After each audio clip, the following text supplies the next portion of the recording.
Sarap! Kain! Hello mga bi! Nilagang baka para po sa ating pananghalian. At kahit ganong kainit pa rin ang panahon, masarap pa rin pong humigop ng sabaw. Una po ay hugasan kong mabuti at ibababad ko muna ang magulay na aking gagamitin.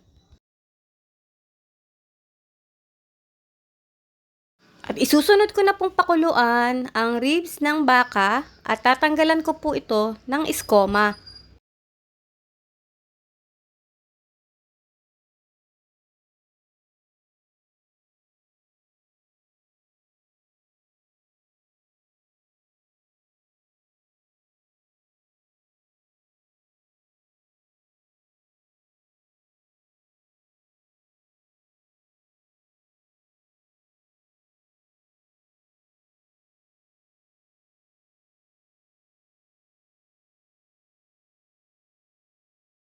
At dahil po matigas ang ating baka, low heat at slowly cook lang po ulit ang pamamaraan ko sa pagluluto.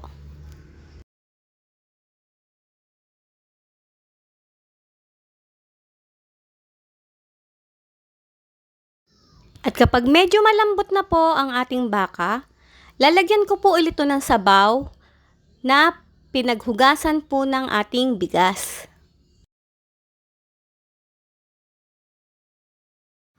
At dito po ay lalagay na po natin ang ating sibuyas at ang patis.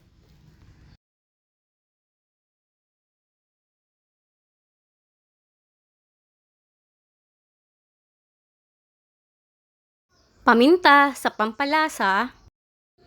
At akin lang po itong tatakpan at hahayaang kumulo. At dito po ay magdadagdag ako ng beef cubes.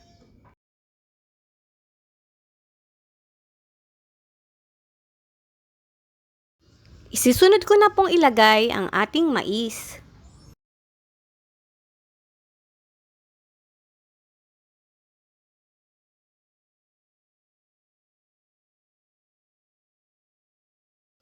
Karagdagang asin naman po para sa alat.